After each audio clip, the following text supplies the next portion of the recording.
بیت الله شریف دا خو الله رب العالمین د خپل تجلی مرکز ګرځولی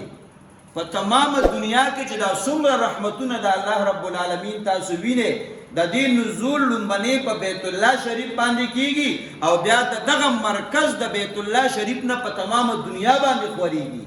تاسو وګورئ په مخ د ځمکه باندې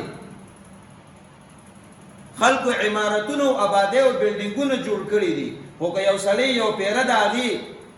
لیدل او کتل وکړي، دویمه پیره هلته لاړ شي، په دریمه پیره که ته ورته ووایې چې پلانکي ځای ته بیا نه ځو، یاره وایي دا مو لیدلې دی بل ځای ته به لاړ شو. یو واحد بیت الله شریف دی،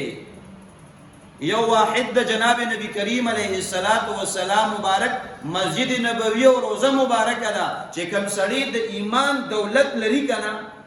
د باندې د ایمان او د مؤمن او د مسلمان اطلاق کیږي، دی که 1000 کرت د بیت الله شریف زیارت وکړي که نه، نو دی به وایي چې دا ژوند مې ختم شي او بیا را ژوندي شم او بیا هم د دغه بابرکته ځایونو زیارت وکړم.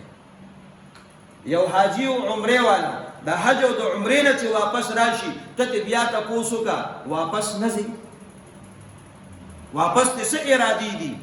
هغه وایي زه به بیا هم ځم، او دا اوس چې رالم دا مې مجبوري وه چې زما چې کم ټیم حکومت مقرر کړی و هغه ټیم زما ختم شو. داسې د عظمت او داسې د محبت او د رحمتونو ډک مقام وی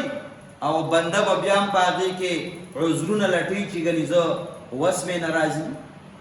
او د دنیا دپاره به وس کي، مال او دولت به مې. یو واحد بیت الله شریف دی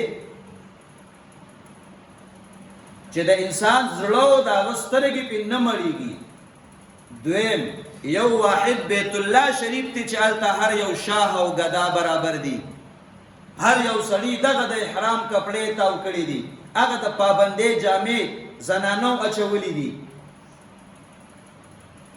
او دغه شاه او ګدا دغه یو مقام کې او په یو عمل کې مشغول دي، یا طواف دی یا د منځونو ټیم دی یا سعی ده یا دعاګانې دي. څوک دا تمیز نه کوي چې لکه شاه او بادشاه مخکې روان دی او فقیر او غریبه ته ترې وروستو شه، او دا لومبنی صف یا د مطاب د ښکته ځای د بادشاهانو دی او تاسو بره چت ته وخیږئ. نه، هلته شاه او ګدا برابر دي. دغه بیت الله شریف مقام دی چې شاه او ګدا دواړه لګیا دي په سوال باندې دي، د الله رب العالمین نه دعاګانې غواړي.